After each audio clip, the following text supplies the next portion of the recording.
Bonjour tout le monde. Bonjour. Bonjour.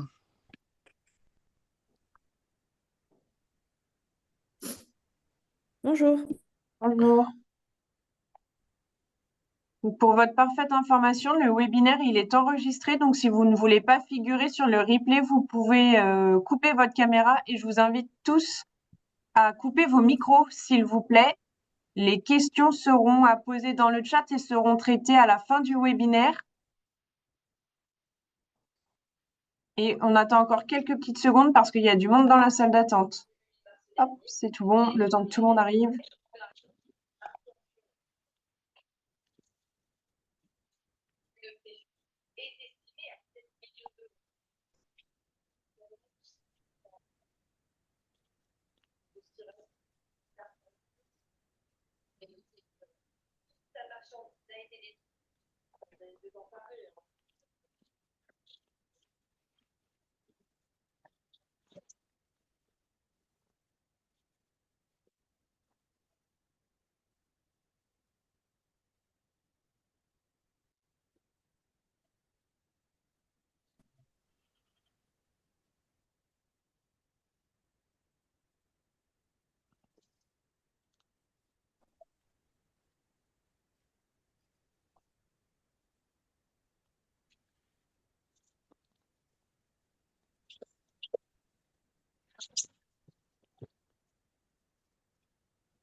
Donc, bonjour à tous.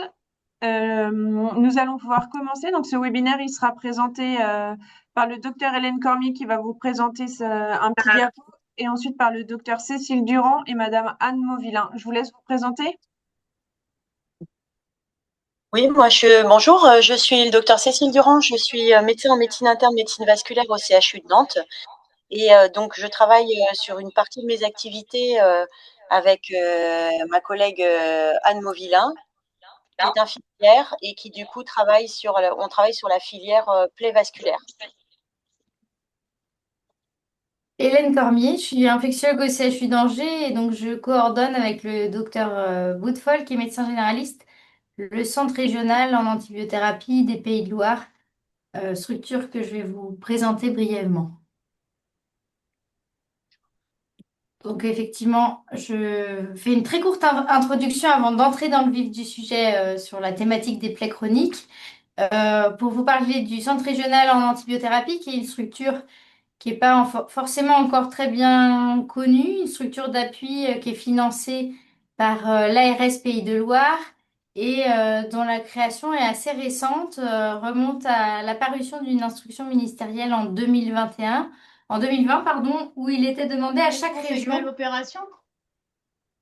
Oui, pardon, il y a un micro qui est ouvert. Oh, Oui, demander à chaque région de créer ce type de dispositif afin de venir en appui à la thématique du bon usage des antibiotiques dans les trois secteurs du soin. Donc, on travaille en ville avec, c'est vraiment un secteur prioritaire pour nous puisque vous savez que plus de 80% des antibiotiques en France sont prescrits et délivrés en ville. On travaille également en établissement médico-social et puis dans les établissements de soins. Donc, un vaste périmètre. Donc, le CRATB a des fonctions de coordination, d'appui et d'articulation de structures territoriales qui se sont créées en même temps et qui s'appellent les équipes multidisciplinaires en antibiothérapie. On reviendra sur ce que c'est sur la diapositive suivante. Euh, Notre équipe, hein, vous le voyez là sur l'affiche de droite sur la diapositive, est composée vraiment de professionnels de santé de terrain. On a au CRATB trois médecins généralistes, deux infirmières dont certaines ont des expériences professionnelles en libéral, pharmaciens d'officine, infectiologues, enfin, avec des temps partagés entre les missions cliniques et cette structure d'appui qu'est le CRATB. Donc vraiment, on essaye de construire des choses en lien étroit avec le terrain. Voilà, donc toutes les régions françaises désormais ont un centre régional en antibiothérapie, dans les DOM également.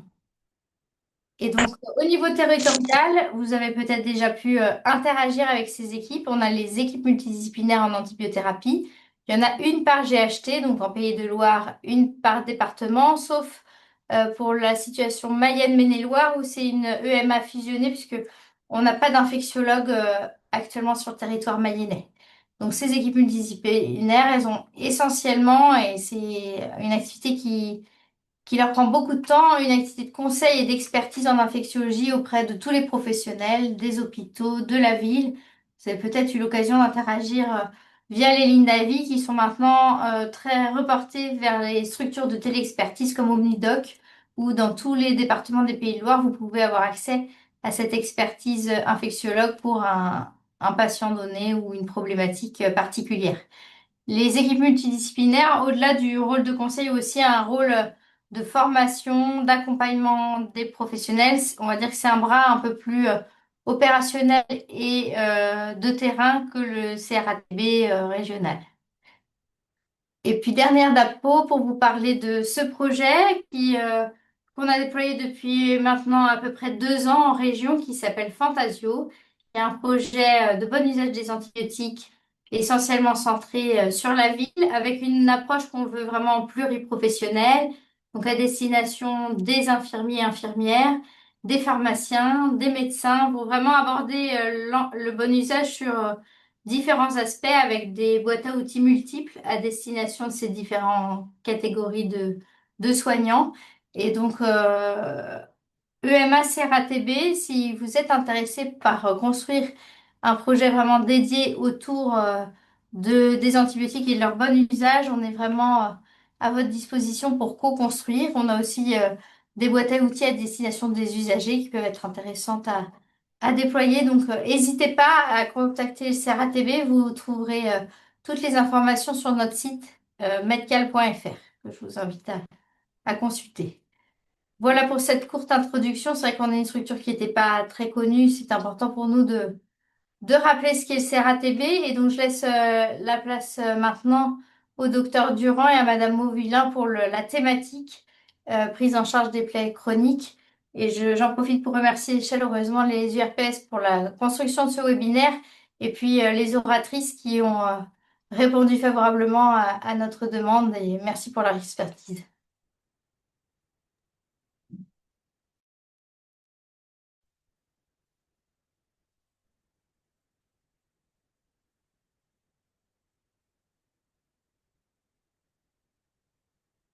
Bonjour, est-ce que vous voyez bien notre écran? Oui, c'est tout bon. OK. Donc du coup, Anne et moi, nous travaillons donc sur la filière plaie vasculaire sur le CHU, de Nantes et on avait, construit ce diaporama avec, le docteur Marie Chauveau qui est infectiologue justement sur le projet Fantasio. Donc elle n'interviendra pas aujourd'hui, mais elle avait, construit la partie justement sur, le côté, plus, on va dire, sur tout ce qui est physiopathologie de l'infection et tout ce qui était antibiothérapie. Donc, en fait, là, on va s'intéresser à quel type de plaies? À des plaies qui sont des plaies chroniques. C'est-à-dire que dans des plaies aiguës qui sont des plaies post-chirurgicales, des plaies traumatiques, des plaies à type de brûlure, si on a un doute sur une infection, là, il faut contacter rapidement le chirurgien ou pour les brûlures, les unités de traitement des brûlures. Il n'y a pas d'antibiothérapie qui doit être mise à l'aveugle non plus, mais surtout un avis qui doit être fait en fait devant ce type de plaie. Nous, on va parler là aujourd'hui, et effectivement, Anne et moi, on s'occupe de plaies plutôt chroniques, c'est-à-dire des plaies qui évoluent depuis plus de 6 semaines.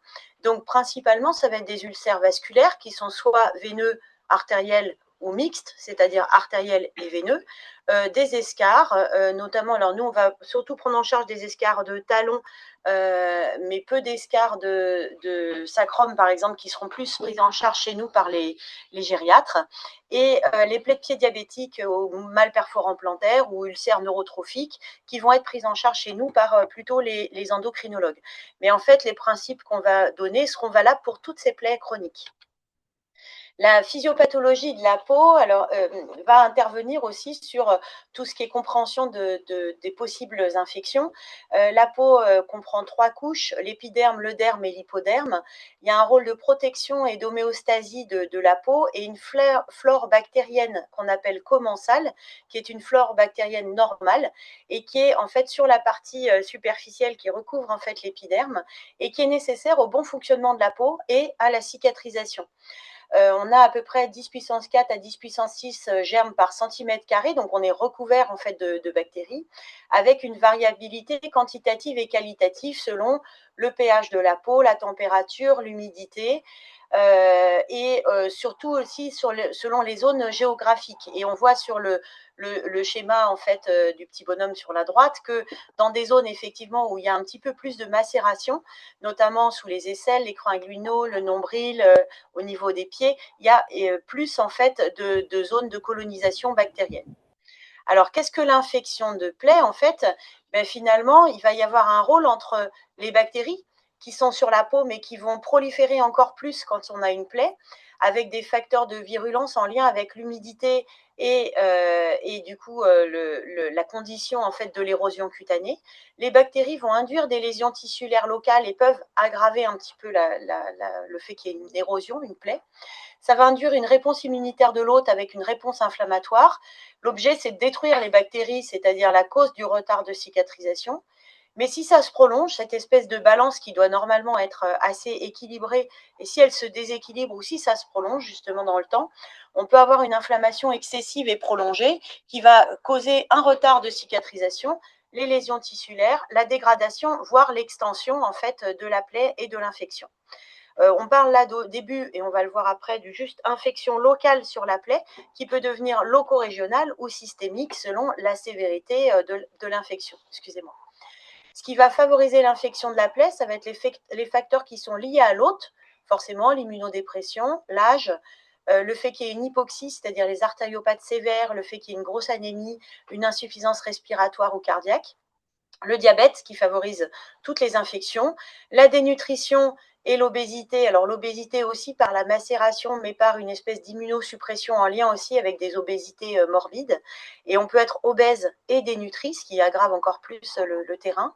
Et puis certains médicaments ou toxiques, alors le tabac, l'alcool, la corticothérapie, mais aussi des chimiothérapies qui peuvent favoriser en fait et la survenue de la plaie, le retard de cicatrisation et l'infection. Il y a des facteurs qui sont environnementaux, avec un environnement sale, contaminé. Le fait d'être hospitalisé à de nombreuses reprises va sélectionner des bactéries qui risquent d'être résistantes.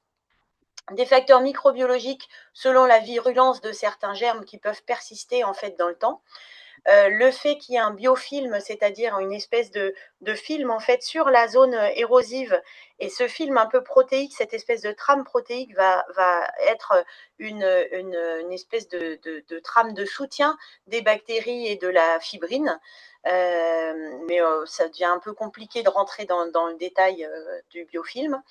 Des facteurs liés à la plaie, plus la plaie est grande, plus elle est proche des origines, des orifices, c'est-à-dire les plaies périnéales, en fait, les plaies sacrées qui sont proches du périnée également, parce que ça va favoriser la macération, la colonisation par les bactéries urinaires et des selles.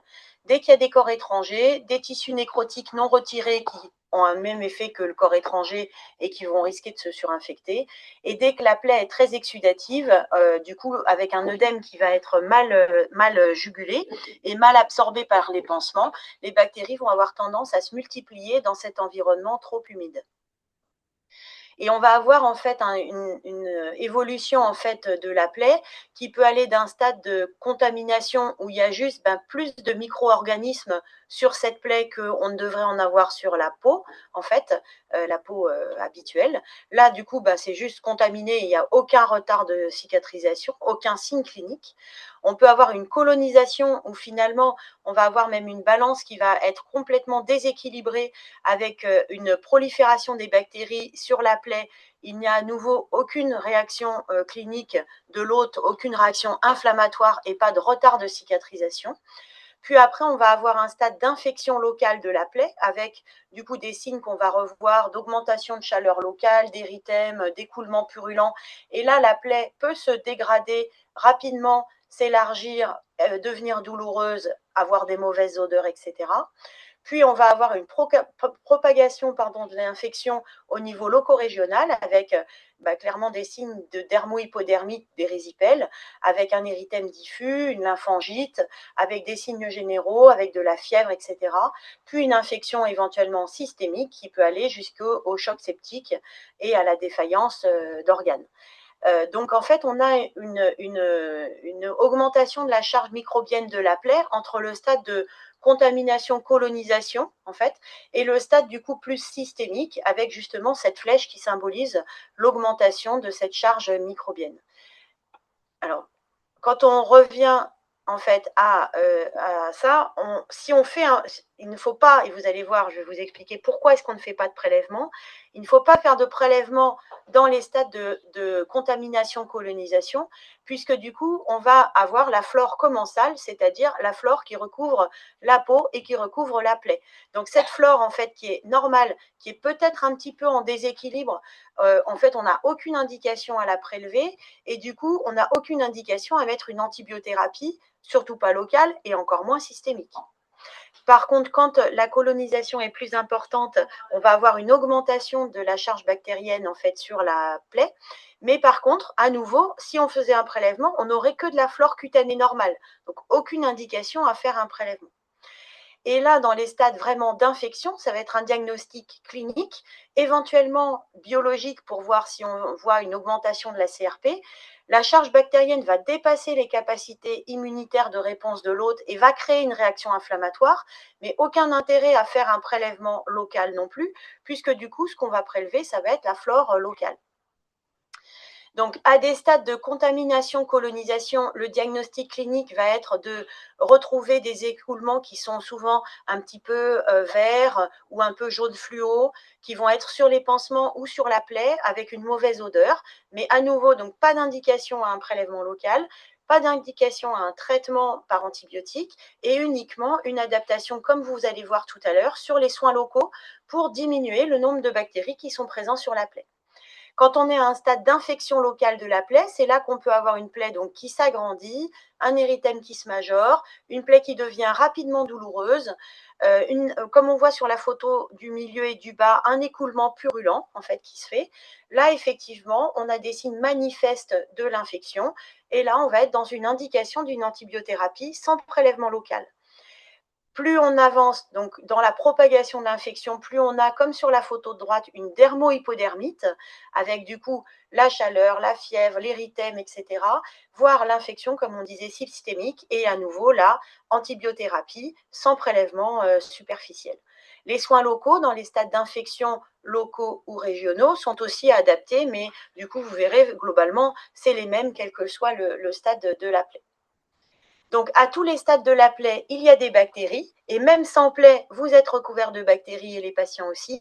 Un prélèvement superficiel, du coup, identifiera une bactérie, mais qui ne nous servira absolument pas à traiter l'infection, puisque du coup, on va traiter et on verra par quel antibiotique. Ça ne nous permettra pas de trancher entre contamination, colonisation et infection, et du coup, ça risque uniquement de donner des fausses envies de traiter, donc des fausses envies de mettre des antibiotiques qui clairement ne doivent pas être là. Donc, si en fait on n'a pas de signe d'infection, aucune indication au prélèvement, si on a des signes cliniques d'infection, on traite et donc l'écouvillon ne servira pas à grand-chose. Pour diagnostiquer l'infection, il faut se méfier parce que parfois, on peut avoir des doutes. Là, vous voyez sur cette plaie, on pourrait se dire, elle est de grande taille, elle est un peu jaune. Est-ce que du coup, on est dans le jaune un peu sale ou pas? C'est difficile. Mais en fait, ça, c'est une plaie qui est uniquement fibrineuse. Et les dépôts jaunes sont des dépôts de protéines qui sont des dépôts fibrineux, en fait, et qui ne correspondent pas à des signes d'infection. Donc, cette plaie, aller faire un prélèvement superficiel, aller traiter, etc., n'a aucun intérêt puisqu'il n'y a pas de signe du tout d'érythème, pas de signe de pus et que la fibrine a beau être jaune, c'est la présence en fait de ce dépôt protéique et du coup, il y a une indication à faire de la détertion, à adapter les pansements, mais pas en fait à faire de prélèvement ou d'antibiothérapie. Dans ces deux plaies-là, vous voyez là l'écoulement qui est vraiment vert, qui peut être présent sur la plaie ou des fois uniquement sur les dispositifs médicaux que vous retirez, que ce soit les compresses ou sur les pansements. Souvent, il y a une odeur assez caractéristique. C'est une colonisation apiocyanique, mais le patient n'est pas fébrile, n'a pas d'érythème tout autour de la plaie. Alors sur la première photo qui est en gros plan, on a l'impression que c'est un petit peu rouge, mais si en fait on s'éloignait, on verrait qu'il n'y a pas d'érythème du tout au niveau du reste de la jambe. Et du coup, en fait, vous voyez comme sur la photo de droite, ça peut être complètement vert fluo avec aucun signe inflammatoire périphérique. Et du coup, c'est une colonisation locale, donc soins locaux uniquement, sans prélèvement, sans antibiothérapie. Là, à ce stade-là, vous voyez qu'autour de la plaie, il y a une collerette sur environ même 10 centimètres à peu près au-dessus de la plaie, là, qui en fait est érythémateuse. On voit que la plaie est très macérée, donc elle est très exsudative. Elle s'est agrandie, il y a une mauvaise odeur, les écoulements sont sales. Pourtant, là, on ne voit pas d'écoulement vert comme sur la photo précédente, mais ce sont tous les autres signes, sans autre cause, c'est-à-dire sans autre étiologie, qui vont nous faire dire oui, la plaie est probablement infectée. À ce stade-là, ce sont la photo de droite, c'est la photo qu'on vous avait mis tout à l'heure. Dès qu'on a un écoulement purulent, dès que la plaie s'agrandit avec cette inflammation périlésionnelle, du coup, on va parler effectivement d'infection de plaie et du coup d'une indication à des antibiotiques. Et si on a une dermohypodermite, que ce soit sur toute la jambe comme un érésipèle classique ou sur cette nécrose d'orteil où on a une dermohypodermite de l'orteil et qui remonte même sur le dos du pied, on voit en fait un érythème qui remonte un peu en triangle en fait sur le dos du pied. Là, à nouveau, indication à une antibiothérapie. Quand on a des hématomes, les hématomes non détergés comme sur la photo peuvent se surinfecter aussi secondairement. Donc si on a un manque de détertion, notamment pour les hématomes, ça augmentera le risque d'infection et ça va faire des infections un peu plus sévères parce que ça va faire comme l'équivalent d'un abcès qui ne serait pas drainé. Et donc sous la grosse plaque de fibrine ou sous des plaques de nécrose d'hématome, en fait, il peut y avoir une infection. Donc ça va être détertion et antibiothérapie. On voit à nouveau sur cette photo un érythème qui correspond à la dermohypodermite en lien avec cet hématome surinfecté. Dans les infections de plaies diabétiques, il y a des classifications qui en fait reprennent un petit peu les mêmes principes mais sont adaptées à la plaie de pied diabétique. Donc là, à nouveau, vous voyez des plaies qui ne sont pas du tout infectées, pas d'érythème, pas d'écoulement purulent, rien du tout. Ce sont des plaies qui sont clairement locales par l'hyperpression et par la neuropathie. À des stades, vous voyez, plus importants, on a l'érythème avec la dermohypodermite et donc là, on a une infection qui est dite légère avec des signes qui sont bien décrits dans cette classification de gonflement, d'érythème sur moins de 2 cm, d'une sensibilité locale mais qui peut manquer sur les plaies en lien avec des neuropathies. À nouveau, les écoulements purulents. Et puis des infections, dans ce cas-là modérées, vous voyez là la dermohypodermite qui étend à plus de 2 cm autour de la plaie et qui même s'étend au niveau du pied avec une extension en profondeur au niveau des tendons, muscles, articulations ou os. Et même dans ce cas-là, l'infection sévère avec les critères de sepsis, avec une fièvre, avec des signes de mauvaise tolérance sur le plan cardio-respiratoire ou biologique. Donc les classifications dans les plaies de pied diabétiques reprennent la même gradation de charge bactérienne et d'évolution locale ou systémique que sur les plaies classiques.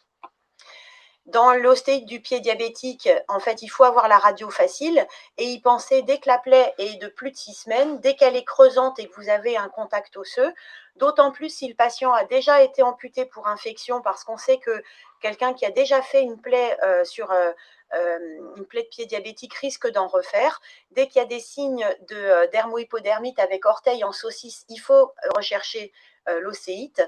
Et comme vous voyez sur la radio, sur le deuxième rayon, on a une destruction en fait de l'articulation interphalangienne proximale qui signe l'ostéite. Donc nous, on a une filière dédiée qui en fait est avec l'endocrinologie, mais ça peut être selon les endroits aussi d'autres services qui prennent en charge ces patients.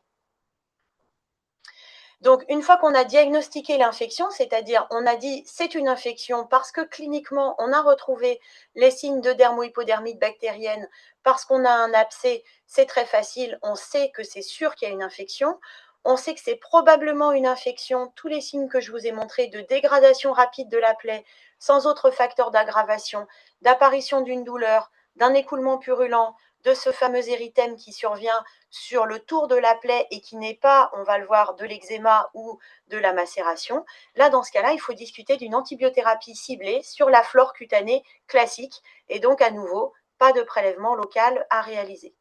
Donc l'antibiothérapie dans les infections de plaies, en fait, ça sera plutôt de l'association amoxicilline acide clavulanique en 50 mg par kilo par jour en 3 prises.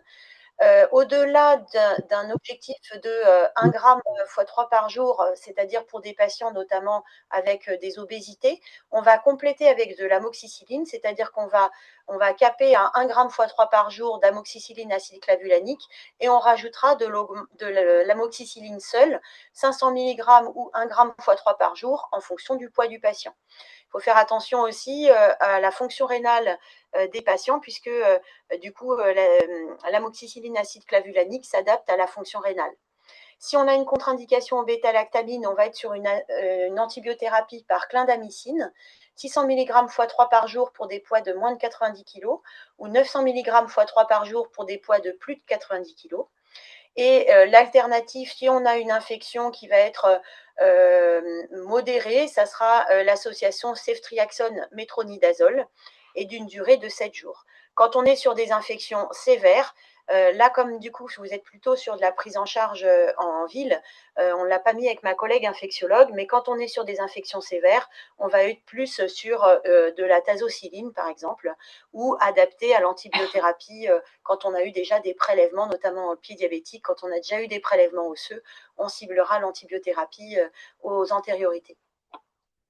Parfois, donc, c'est subtil et du coup, il faut toujours penser que ça peut être une optimisation des soins locaux avant de penser qu'il y a forcément une infection. Et du coup, dans des plaies, et on vous montrera par la suite, dans certaines plaies en fait qui ont l'air en fait d'avoir un petit érythème périphérique, on n'a finalement pas de signe d'infection et il faut savoir reconnaître quand c'est de l'eczéma ou quand c'est une brûlure de la peau pour justement ne pas mettre des antibiotiques par excès. Donc, je passe la parole à ma collègue Anne Mauvillain pour les soins locaux devant une plaie infectée ou non infectée ou colonisée. Donc, on a vu que la macération favorise la pullulation bactérienne et les signes infectieux locaux. Vous voyez bien qu'il y a une jambe où on devine que la peau périlésionnelle est très macérée. Donc, on n'a pas réussi à avoir la classe de pansement adaptée des exsudats. Et donc, après, on a une plaie qui est bien verdâtre, donc en bonne colonisation. Donc, le traitement numéro 1 des plaies, c'est de les laver. Il faut les laver pour diminuer la charge bactérienne et pour limiter la macération, parce qu'on sait que les plaies vont guérir en milieu humide, mais il ne faut pas que les berges des plaies soient macérées. Donc, il va falloir, pourquoi pas, aller plus souvent faire le pansement si la plaie est fortement exsudative, ou alors prendre des pansements plus absorbants, et en tout cas des pansements beaucoup moins occlusifs. Donc, on a dit nettoyage de la plaie, ça se fait à chaque réflexion de pansement et c'est tout simple, ça se fait avec de l'eau et du savon. Donc, le savon, ça va être du savon acheté en pharmacie, pas de savon de Marseille ou d'Alep avec des pH beaucoup trop élevés qui vont agresser la peau périlésionnelle et la plaie. Donc, ça se fait avec à la main avec un gant vinyle ou le gant de toilette et puis après, on va sécher en tamponnant, mais non pas en frottant. Alors, les antiseptiques, faut-il les utiliser ou pas? On ne les utilise pas du tout en soins chroniques. Les plaies sont, vous avez entendu, naturellement colonisées. Donc, on a besoin de cette flore commensale pour cicatriser. Donc, appliquer des antiseptiques risque de casser cette flore commensale. Nous, ça nous arrive de façon exceptionnelle d'utiliser des antiseptiques, mais ça va être 2-3 jours sur des plaies vraiment extrêmement sales et purulentes. On sait également que les antiseptiques peuvent donner un risque de sensibilisation allergique. Et sinon, donc on a dit qu'on nettoyait toujours à l'eau, au savon. Beaucoup de publications ont montré qu'il y avait une efficacité identique au sérum Phi et au lavage au savon. Alors, donc on a vu que rien ne remplaçait le savon. Donc le sérum Phi, on peut l'oublier. comme l'eau stérile. Par contre, c'est vrai que si on a un pansement collé, on peut rincer soit, il y a des infirmières libérales qui préfèrent avoir le sérum Phi, et puis c'est vrai que des fois, il y a des domiciles de patients où il y a une telle incurie que c'est plus simple d'avoir du sérum Phi en bouteille. Les dosettes ne sont pas remboursées, ça vous le savez, et on peut prescrire des flacons de sérum Phi en flacon, bien sûr. Alors, vous avez bien compris que les plaies chroniques n'étaient pas du tout stériles, donc pourquoi utiliser des sets à pansement stériles? La plupart du temps, on a tout en stérile. Pourquoi utiliser un champ stérile, des pinces, une paire de ciseaux et des gants stériles? Non, on va rester le plus simple possible dans la prise en charge des plaies. Moi, je vais arriver, je vais nettoyer ma plaie à l'eau au savon avec un gant, et après, utiliser des gants vinyle ou latex si possible. Ce qu'il faut faire pour limiter le risque d'infection, c'est la détertion. En tant qu'infirmière, je sais que la détertion, c'est un moment assez chronophage, mais elle est vraiment nécessaire pour après aller vers le bourgeonnement et la cicatrisation. Donc la détertion est mécanique. Il faut pouvoir retirer les plaques de fibrine épaisses, même au scalpel. Et puis si les hématomes sont ouverts, il faut retirer les caillots avec une curette et puis un peu d'oxygéné. Et si par exemple vous êtes devant un patient qui a une plaie très étendue avec beaucoup de fibrine, où c'est compliqué d'aller faire la détertion à la curette, alors là on peut prendre le système Getox. C'est comme un petit Karcher qu'on utilise en milieu hospitalier ou HAD. Alors quel pansement utiliser si la plaie est surinfectée? Donc les plaies, les différents dispositifs, les différentes classes de pansement, eh bien déjà on va faire en fonction des exsudats. Si vous avez une plaie qui ne coule pas du tout, là on peut mettre une interface. Si elle coule moyennement, un hydrocellulaire, vous les connaissez tous, à type Mepilex. Et si on commence à avoir des plaies qui coulent, on peut utiliser, avec des exsudats importants, eh bien on peut utiliser soit des fibres à haut pouvoir d'absorption, soit des alginates. Et après, ces deux classes-là, les fibres à pouvoir d'absorption ou alginates, on peut superposer plusieurs couches les unes sur les autres. Enfin, si vous avez une plaie qui est très exsudative, fortement exsudative, là, il existe la classe des super absorbants. Alors, on va parler des alginates dans la prise en charge des plaies colonisées ou infectées. Donc, les alginates, donc, ils ont une grande capacité de drainage et ils ont aussi un petit côté antibactérien. Donc, ils ont fait leurs preuves dans différentes études. En plus, ce sont des pansements neutres. Donc, on va toujours nettoyer à l'eau, au savon. Est-ce que j'humidifie ou pas mon alginate? Comme la plaie est fortement exsudative, non, on va mettre l'alginate sec, superposé, compresse et bande de maintien.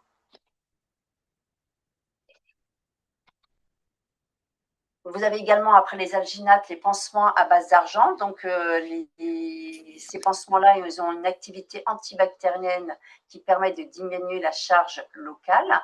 Donc, pendant longtemps, il y avait énormément de laboratoires qui avaient leur pansement à l'argent qui étaient remboursés. À un moment, il y a eu un petit nettoyage de tout ça. Et seul le laboratoire Urgo, avec sa gamme Urgotul Argent, Urgocell Argent et Urgoclean Argent, à ces pansements remboursés. Il existe toujours sur le marché Aquacel Argent ou Actisorb Argent, mais ces pansements-là ne sont pas du tout remboursés, sont à la charge du patient.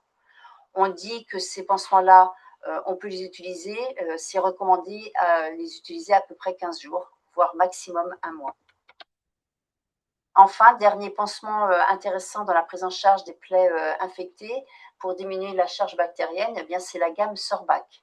Donc Sorbac, c'est un pansement antimicrobien avec la matrice DAAC qui chope les bactéries et les levures. Il n'y a pas du tout d'agent chimique dans cette texture verte. C'est le vert qu'on met directement au contact de la plaie. Donc il existe plusieurs formes de Sorbac. Vous voyez le super absorbant, l'absorbant, le Sorbac gel compresse. Ces trois formes-là sont remboursées, alors que le ribbon et la mèche ne sont pas du tout remboursés en ville. Donc il faut faire attention à ça également. Et on ne peut pas mettre juste Sorbact sur l'ordonnance parce que Sorbact, c'est vraiment un nom de marque. Et du coup, il faut mettre Sorbact et la forme du pansement qu'on veut parce que souvent, on voit que du coup, les pharmaciens d'officine ne savent pas ce qu'on veut si on met juste Sorbact. Et donc, il faut préciser en fait le type de pansement. Super absorbant ou absorbant. Donc, voilà pour les dispositifs pour les différentes classes de pansement. Donc, pour diminuer les œdèmes, eh bien, s'ils sont récurrents, s'ils sont toujours sans compression, eh bien, on risque d'avoir une récurrence des récipèles et de lymphangite. Donc, il faut la compression médicale. La compression médicale est essentielle donc, pour éviter ces récidives. Donc, on peut l'utiliser avec soit des bandes d'allongement courts qu'on appelle, qui sont par exemple la Rosidalka, ou alors les bandages multitypes, type Coban 2, Ergoca 2, Kit Biflex Short Strange. Désolée, c'est dur à dire. Et puis après, si les patients ont une morphologie de jambes classique, on peut utiliser les bas de compression. Quand on parle de bas de compression, la chaussette est aussi efficace que le bas cuisse ou le collant. Alors attention, tout érythème, on ne panique pas devant une rougeur de jambes, ce n'est pas forcément une infection. Par exemple, sur votre gauche, là, on voit bien que c'est un eczéma. On voit bien que c'est un eczéma de contact avec un pansement. On pourrait deviner même quelle classe c'est. On devine un peu au centre de cet érythème une petite plaie et vous voyez le pansement, l'eczéma qui a été provoqué par le pansement. Alors déjà, dans un premier temps, ce qu'il faut, vous voyez bien que le pansement n'est pas du tout adapté à la taille de la plaie. Donc il faut savoir, on peut découper les pansements et les conserver dans leur poche, dans leur emballage, il n'y a aucun souci, comme on sait que la plaie n'est pas du tout stérile. Ensuite, qu'est-ce qu'on fait pour arrêter cet eczéma? Eh bien, on va changer de classe de pansement. Et puis, sur l'eczéma, eh bien, on va appliquer des dermocorticoïdes jusqu'à disparition de l'eczéma. À droite, vous avez une dermite caustique. Alors, la dermite caustique est souvent associée à une classe de pansement qui n'est pas adaptée aux exsudats. Si par exemple vous avez une plaie qui est fortement exsudative et que vous mettez une interface, eh bien l'interface ne va pas absorber les exsudats, donc les exsudats vont aller sur la peau périlésionnelle et ils vont la brûler. C'est ça une dermite caustique. C'est comme une brûlure, les patients souffrent terriblement. Donc notre objectif là, on va toujours laver à l'eau au savon et on va changer de classe d'absorption. On va mettre une classe de pansement qui va absorber plus. Alors, dans les infections en fait dermo-hypodermites de jambes, dans les érysipèles, c'est bien sûr une contre-indication de mettre un dermocorticoïde. Mais justement, on a mis ces photos-là exprès parce que si on a reconnu qu'il y avait les petites vésicules, qu'il y avait un prurite, qu'il y avait en fait les petites fissures, comme vous avez sur la photo de gauche, c'est typiquement un eczéma. Et du coup, là, on peut mettre les dermocorticoïdes sans arrière-pensée pour une dermo-hypodermite. À droite, en fait, là, ce qui va nous aider, c'est ce que disait Anne, le côté brûlure locale. C'est-à-dire qu'en fait, la peau, quand on va regarder ce qu'on appelle à jour frisant, on va voir en fait que ça fait une brûlure très superficielle de la peau et c'est d'ailleurs ça qui est très douloureux pour le patient. Et on voit bien que le patient n'a pas de fièvre, que l'érythème est très localisé sur la zone de macération et du pansement. Et du coup, à nouveau, on pourra mettre des dermocorticoïdes sans arrière-pensée. Souvent, en fait, le piège, là, il y a beaucoup de patients qui arrivent en fait à la consultation, qui ont eu plusieurs lignes d'antibiothérapie pour des tableaux qui sont clairement des lésions locales dermatologiques et qui du coup s'améliorent pas parce qu'en plus les pansements sont, comme disait Anne, mis de plus en plus grands sur la zone de l'eczéma au lieu de laisser respirer un petit peu la peau et les antibiotiques vont faire que sélectionner en fait les bactéries et n'amélioreront pas la condition locale. Donc, érysipèle bilatérale, on voit ça assez souvent. Non, c'est souvent une dermite de stase. C'est exceptionnel d'avoir un érysipèle bilatéral. C'est vrai que si on touche les jambes, on regarde, on a un érythème au niveau des deux jambes, et puis on touche, on a quand même une petite chaleur. C'est quoi? C'est la dermite de stase. Et cette dermite de stase, eh bien, elle va être traitée par la compression médicale. Et là, on reconnaîtra aussi que du coup, il y a un œdème rétentionnel, c'est-à-dire un œdème qui prend le godet, qui en fait, du coup, le patient ne sera pas fébrile, n'aura pas d'adénopathie, il n'aura pas de signes qui font penser à vraiment un érysipèle. Et d'ailleurs, ça arrive souvent que les patients arrivent aux urgences pour ça, sont hospitalisés dans le service, tous les antibiotiques sont arrêtés, et en fait, ils sont mis uniquement au repos, et comme disait Anne, avec des bandages compressifs. quand la plaie va trop bien et qu'elle est hyper bourgeonnante, elle est très rouge, et pourtant c'est la plaie qui est très rouge, et là elle va trop bien.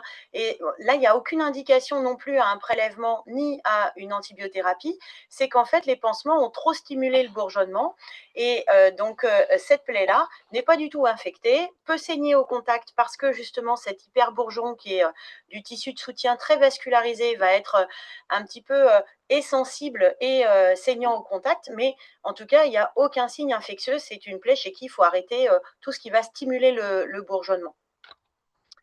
Donc, on a laissé exprès de la place pour les questions, en fait, si vous en avez. Pour ceux qui sont dans l'agglomération nantaise, on est accessible soit par Omnidoc, justement, plaies vasculaires, pour les plaies vasculaires.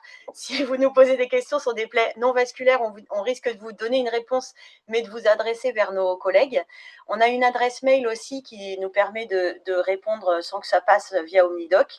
Et mes collègues infectiologues sur le CHU de Nantes, mais je pense sur les autres endroits aussi, à Angers, etc., ont aussi une ligne Omnidoc d'infectiologie pour les infections qui nécessitent en fait un avis.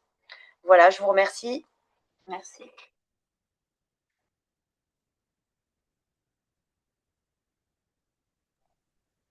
Alors, merci beaucoup. Dans les questions ou dans les remarques, flacon sérum fi non remboursé si prescrit pour un lavage de plaie. Et alors en fait, le flacon de sérum physiologique, c'est vrai que nous, on n'en prescrit plus. Moi, j'en prescris plus, pareil. Je dis nous parce que ma collègue infirmière aussi fait des prescriptions infirmières, mais nous, on n'en prescrit plus parce qu'en fait, on utilise vraiment sur les plaies chroniques que du lavage à l'eau et au savon. Donc en fait, même l'eau du robinet, du moment que la bouteille est propre et que voilà. Après, je comprends qu'au domicile de certains patients, ce soit compliqué d'avoir quelque chose de propre, et c'est là que reste éventuellement l'intérêt du flacon de sérum physiologique. Après, s'il est prescrit pour un En lavage fait, de... excusez-moi, c'est moi qui ai Oui, posé, qui ai donné l'information parce que vous avez précisé que les dosettes n'étaient pas remboursées, mais je voulais oui. préciser que les flacons de sérum fi non plus, puisqu'ils sont pas, ils sont remboursés dans la perfusion, mais pas dans le lavage des plaies. C'était juste une information. Je suis En fait, pharmacien et c'était pour vous donner l'information, parce que dans alors, votre discours, ce que j'allais dire, c'est que c'est vrai que je sais que certains de mes collègues, notamment enfin, qui prennent en charge aussi des plaies, des fois prescrivent sur l'ordonnance flacon sérum physiologique, un flacon de 250 ou de 500, et en fait on ne met pas que c'est pour le lavage. Donc en fait c'est là-dessus qu'on le fait. Mais effectivement, vous avez raison que ça paraît.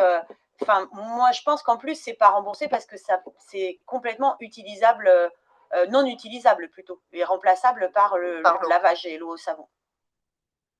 Alors, peut-on utiliser des dermocorticoïdes de classe forte sur un eczéma périplé ou des classes moins fortes? Alors, on peut utiliser, quelle que soit la classe des dermocorticoïdes, mais habituellement, nous, on n'utilise pas la classe la plus forte, on utilise la deuxième classe, c'est-à-dire Betnéval, Nérisone, Diprozone, c'est ce qu'on va utiliser. Après, il n'y a pas de contre-indication à utiliser un dermocorticoïde plus fort. On l'utilise pendant au moins une huitaine de jours, 8-10 jours, et c'est à prolonger jusqu'à persistance de l'eczéma. Alors, protocole pour les plaies hyperbourgeonnantes. Alors, nous, on n'utilise pas du tout de crayon au nitrate d'argent. Nous, on va mettre les dermocorticaux directement sur l'hyperbourgeonnement. C'est comme un soufflet. Donc, notre objectif, c'est de le faire tomber pour après que la plaie, le lit de la plaie soit au même niveau que la peau. Hein, donc, on fait ça pendant plusieurs jours. Et puis après, donc, on repart sur un traitement classique. Et alors, sur les plaies hyperbourgeonnantes, sur des petites plaies, vous pouvez utiliser du crayon de nitrate d'argent, mais en fait, ça va être assez chronophage, en fait. Et puis, du coup, c'est bien sûr un crayon de nitrate d'argent pour un patient. En fait, on ne peut pas le mettre pour plusieurs patients. Et c'est pour ça qu'entre le temps passé et le dispositif en lui-même, les dermocorticoïdes seront vraiment suffisamment efficaces. Après, sur la durée des dermocorticoïdes, on ne peut pas vous dire parce qu'en fait, c'est à revoir le jour au jour le jour. C'est-à-dire que si en fait, il n'y a pas d'amélioration, ben, on continue. Si en fait, il y a une amélioration, on arrête les dermocorticoïdes.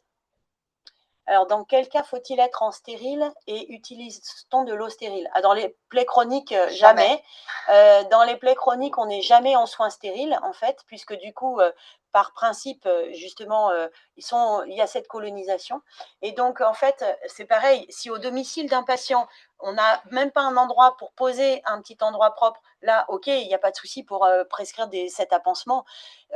Pour en fait des grandes plaies, pourquoi pas aussi, mais pour des toutes petites plaies, je pense qu'il faut une réflexion sur la consommation écologique et économique et de se dire, est-ce que j'ai vraiment besoin de ce plateau pour des fois une plaie qui fait 1 centimètre et sur laquelle on n'utilisera pas le matériel qui va être utilisé. Et l'eau stérile, c'est comme le sérum physiologique, c'est-à-dire que du coup, vous ne prenez pas de douche à l'eau stérile et au sérum physiologique. Donc finalement, pour laver une plaie, c'est comme si vous laviez. Et d'ailleurs, nous et tous les centres de cicatrisation, on promeut beaucoup les douches et le lavage avec de tout le corps, dont de la plaie. Donc il faut s'organiser pour que le patient puisse être lavé et se laver avant en fait la réfection des pansements. Quel type de savon? Quel type de savon? Donc le plus un savon hypoallergénique sans parfum, hein, donc acheté en pharmacie.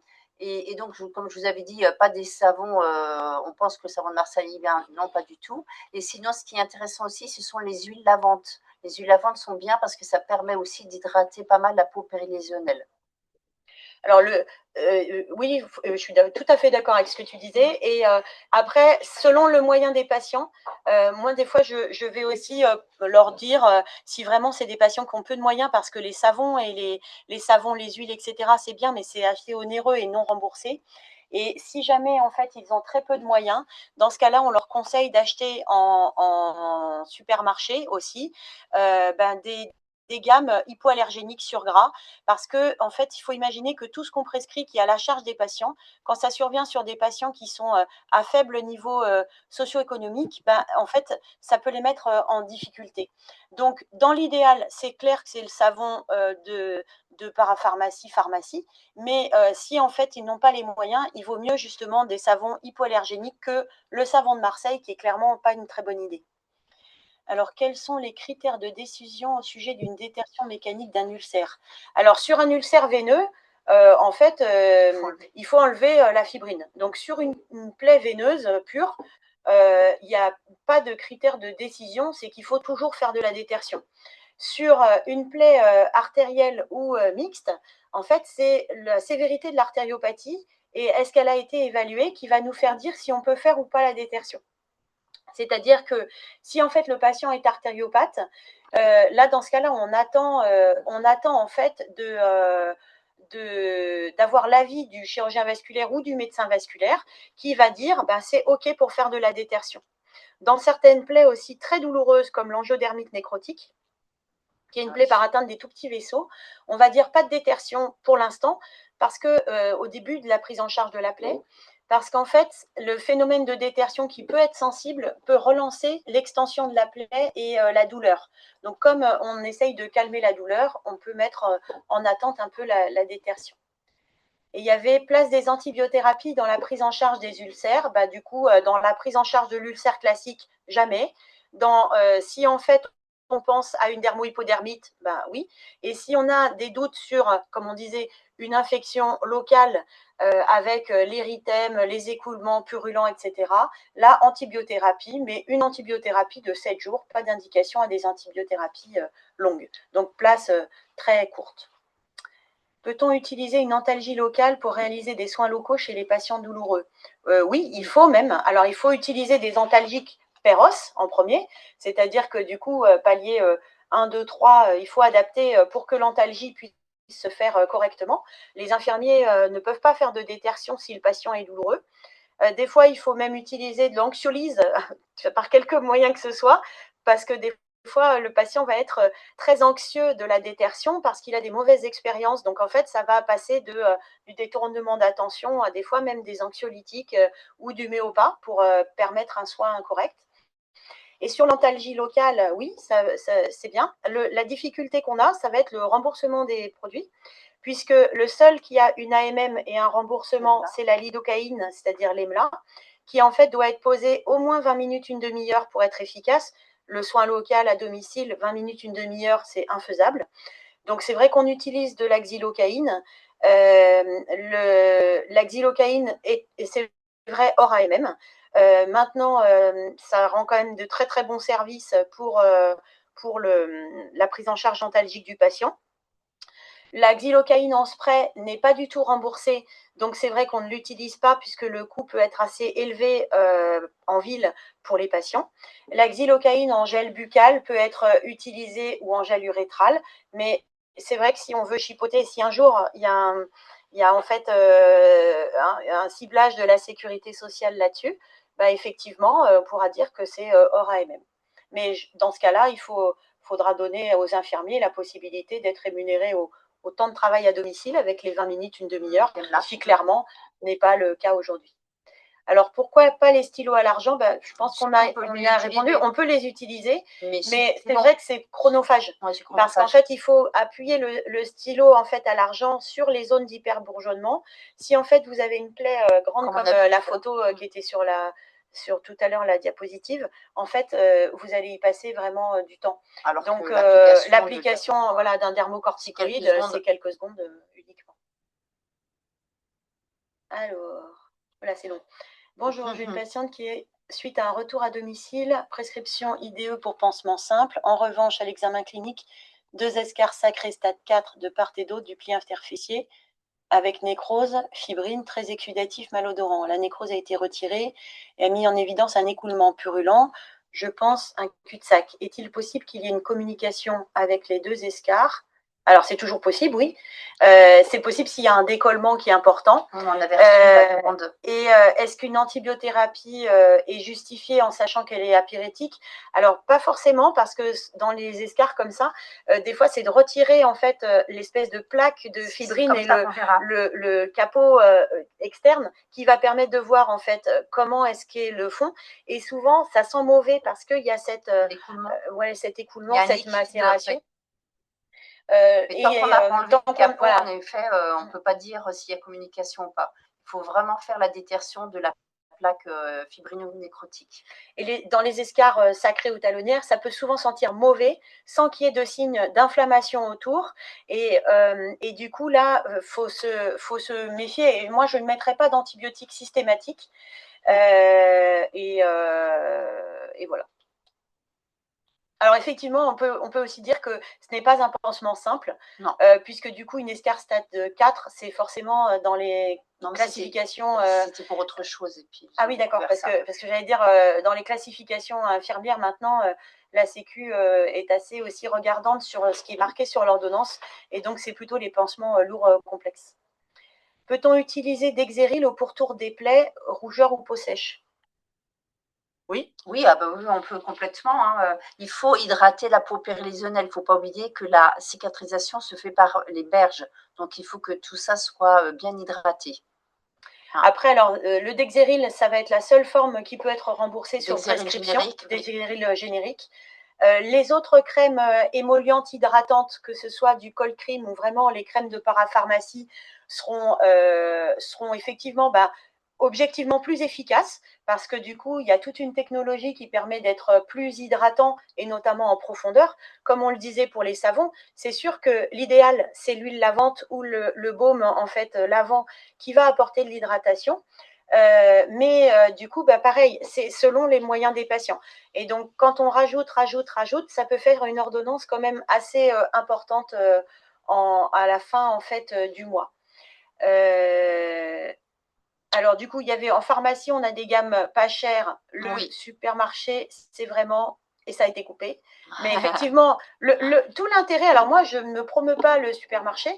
Je dis juste qu'il faut que ce soit adapté aux moyens, en fait, des patients. C'est-à-dire qu'il ne faut pas mettre en difficulté les patients. Moi, j'ai des patients qui vivent vraiment avec des revenus, c'est même pas faible, c'est vraiment ultra faible. Et donc, ces patients-là, moi, je ne veux pas les mettre en difficulté et on trouve des moyens alternatifs. Par contre, effectivement, comme on disait, sur l'efficacité, c'est sûr que plus on est dans des choses techniques et plus en fait, c'est bien, c'est vrai que ça sera plus efficace. Et sur le côté hydratation, la vaseline, c'est pas très bien. La vaseline, ça va enlever les croûtes, les peaux sèches, mais ça ne va pas hydrater la peau. Donc, c'est pas un très bon moyen, la vaseline. Et ça peut se mettre autour aussi des zones de plaie pour enlever par exemple les hyperkératoses. Alors, je précise que c'est une patiente âgée avec une dénutrition. Alors là, on ne rentre pas dans le sujet, mais effectivement, toutes les conditions autour de la plaie, c'est-à-dire l'œdème, la dénutrition, est-ce que c'est un patient qui a une anémie, est-ce que c'est un patient qui marche, tout ça est important à prendre en charge sur le plan thérapeutique pour aboutir à la cicatrisation. À quel moment peut-on parler de de pyocyanique, je pense. Alors, en fait, la couleur. Ouais, sur la couleur verte, l'odeur assez caractéristique, on sait qu'il y a probablement une colonisation apyocyanique, mais comme je vous l'ai dit plusieurs fois, on s'en moque. C'est-à-dire qu'en vrai, ça va aboutir à des soins locaux de lavage, de diminution de la charge bactérienne des plaies, etc., par les pansements, la limitation de la macération, mais certainement pas un prélèvement superficiel. Et d'ailleurs, quand vous faites un prélèvement superficiel, ça ramène effectivement du pyocyanique et qu'on nous demande un avis aux infectiologues ou à moi pour l'antibiothérapie, on répond, s'il n'y a pas de signe d'infection, on n'aurait pas dû faire ce prélèvement. Donc, du coup, on ne le regardera pas. Et donc, je pense que la meilleure chose, c'est de ne pas la faire. Voilà.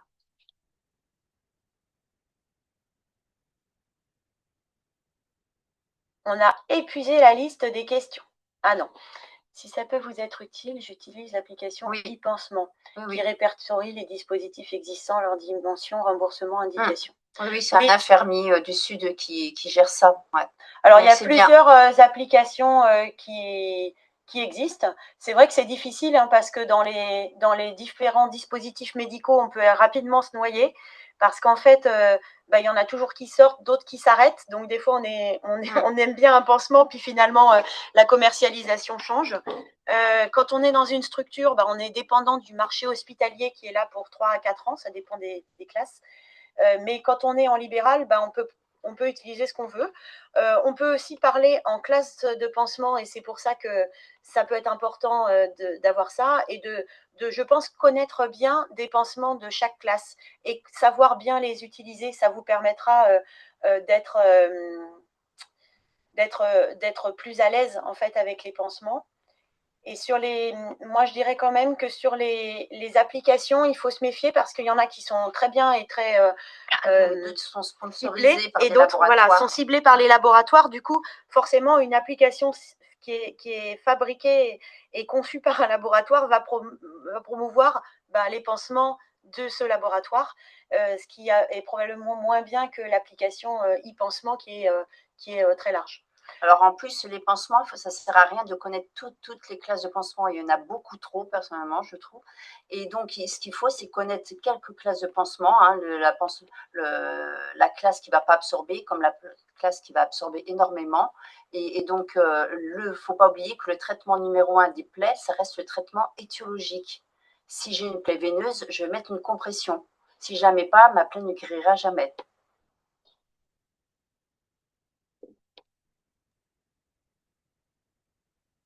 Merci beaucoup. Est-ce qu'il y a d'autres questions ou interrogations avant qu'on clôture le webinaire? C'est la ligne droite des questions, là. J'ai pas l'impression. Merci beaucoup à tous. Il y aura un replay qu'on publiera sur nos réseaux sociaux et qu'on fera passer sur tous les canaux, sur les sites des URPS et au CRATB, notamment. Très bien. Moi, je vous souhaite une bonne fin de journée à tous. Bonne fin de journée. Bonne fin de journée à tous. Merci beaucoup. Au revoir. Au revoir. Au revoir. Au revoir.